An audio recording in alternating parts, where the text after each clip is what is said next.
Agniveer academy में आप सभी का स्वागत है। तो एयरफोर्स कट ऑफ के रिगार्डिंग यहाँ पर एक वीडियो है और ज़्यादातर कैंडिडेट्स ने यहाँ पर कांटेक्ट किया था कि सर एयरफोर्स का जो रिज़ल्ट है वो कब आने वाला है। तो सबसे पहले आप सभी को बता दूं कि 10 अगस्त आपकी फ़िक्स कर रखी है इंडियन एयरफोर्स ने। तो ज़्यादातर कैंडिडेट्स कह रहे हैं कि सिर्फ आपके 5-6 घंटे बचे हैं कि आपका रिज़ल्ट है वो डिक्लेयर कर दिया जाएगा इंडियन एयरफोर्स के द्वारा।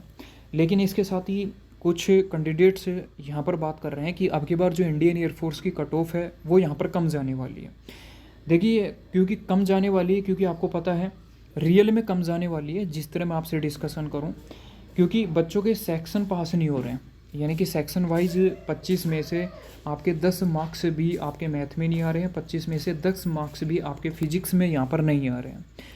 जैसा कि डिस्कशन करें तो आपको सभी को पता है कि कोई सी ऐसी शिफ्ट आई थी, ज़्यादातर कैंडिडेट्स के एक शिफ्ट छोड़ एक शिफ्ट, 2 शिफ्ट छोड़ एक शिफ्ट, जिसमें आपके मैथ कहीं ना कहीं टफ थी या फिर लेंथी थी, जिसमें कई बच्चों ने तो सिर्फ 12 से 13 क्वेश्चन अटैम्प्ट किया है या 11 क्वेश्चन ही अटैम्प्ट करके आए 25 में से।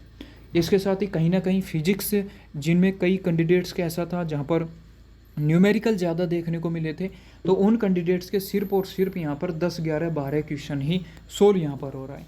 तो इसलिए इन कैंडिडेट्स के लिए यहाँ पर थोड़ा सा यहाँ पर खतरे की स्थिति बनी हुई है। जैसा कि हम डिस्कशन करें कि उनके मन में एक डर बना हुआ है कि सर क्या मेरा मैथ का पेपर अच्छा नहीं हुआ लेकिन और पोर्शन अच्छा हुआ, सिलेक्शन होगा। कई कह रहे हैं कि सर फिजिक्स का अच्छा हुआ है लेकिन मैथ का अच्छा नहीं हुआ, कई कह रहे हैं मैथ का अच्छा हुआ है फिजिक्स का अच्छा नहीं हुआ है। ठीक है, इंग्लिश सभी में लगभग समान थी, तो आराम से आप इंग्लिश में सही स्कोर कई कैंडिडेट्स कर पाएंगे। जिसकी ज़्यादा ही वीक है वो कैंडिडेट जो पढ़ के नहीं गए वो यहाँ पर स्कोर नहीं कर सकता है। अब यहाँ पर कई कैंडिडेट्स के 10 मार्क्स भी नहीं आ रहे, यहाँ पर सेक्शन मार्क्स की बात कर रहा हूँ। और एयरफोर्स की कट ऑफ है, जैसा कि पहले डिस्कशन कर रहे हैं कि 40 प्लस जाएगी, 45 प्लस जाएगी। तो ये सभी वीडियो जो पहले की बनी थी वो सभी के सभी वीडियो आपकी जब बनी थी जब आपका एग्ज़ाम यहाँ पर होने वाला था। यदि कि सभी की सभी शिफ्ट यदि ईजी आती तो इतनी कट ऑफ जाती, लेकिन अब शिफ्ट में अप डाउन देखने को मिला है, तो इसलिए जो कट ऑफ जाएगी वो यहाँ पर डिस्कशन करें तो एक्स ग्रुप की यहाँ पर लगभग 33 से 36 के आसपास ही कट ऑफ जाने वाली है, और वाई ग्रुप की 30 यहाँ पर मान सकते हो 30 से 33 मान सकते हो। ठीक है, तो ये आपकी कट ऑफ यहाँ पर जाने वाली है।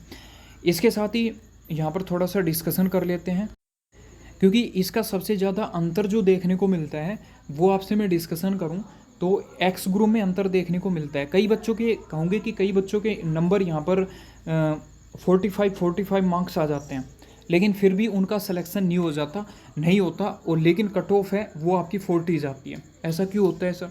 क्योंकि ऐसा इसलिए होता है, कई कैंडिडेट्स ऐसे होते हैं कि इंग्लिश में 20 मार्क्स लिया है, ठीक है, मैथ में कई बंदे ऐसे होते हैं 24 के 24 यहाँ पर मार्क्स 25 में से 24 ले आते हैं, ठीक है, और इंग्लिश में से यहाँ पर 15 प्लस ले आते हैं। लेकिन फिजिक्स में ओनली वो कैंडिडेट्स 10 मार्क्स भी सेक्शन कट ऑफ को क्लियर नहीं पाते, 9 मार्क्स ही ले पाते हैं। ठीक है, क्योंकि वहाँ पर या तो उनके लिए फिजिक्स कोई ना कोई सब्जेक्ट यहाँ पर उनके लिए दुविधा की थी। क्योंकि इस कारण से आपको एयरफोर्स एक्स ग्रुप में तीनों सेक्शन को लेकर चलना अनिवार्य होता है। यदि एक सेक्शन पर भी आप ढीला पड़े या एक सेक्शन भी आप नॉर्मल सोचा कि इसको कर देंगे, तो कहीं ना कहीं वो आपको वहाँ पर एग्ज़ाम में आपके रिजल्ट को बिगाड़ने वाला होता है। तो मेरे हिसाब से समझ चुके होंगे आपका, जब भी आप ये रिजल्ट आने वाला है तो इसके बारे में मैं आपसे बता देता हूँ कि ये रिजल्ट कई कैंडिडेट्स कह रहे हैं 5 से 6 घंटे के अंदर आ जाएगा। तो 12 बजे ही रिजल्ट अपडेट हो भी सकता है इंडियन एयरफोर्स के द्वारा, या नहीं भी हो सकता, या फिर शाम तक अपडेट होगा तो उसके बारे में भी आपको बता दिया जाएगा। नॉर्मलाइजेशन होगा ही नहीं होगा ये भी आपको बता दिया जाएगा। मिलते हैं नेक्स्ट वीडियो में, तब तक के लिए जय हिंद।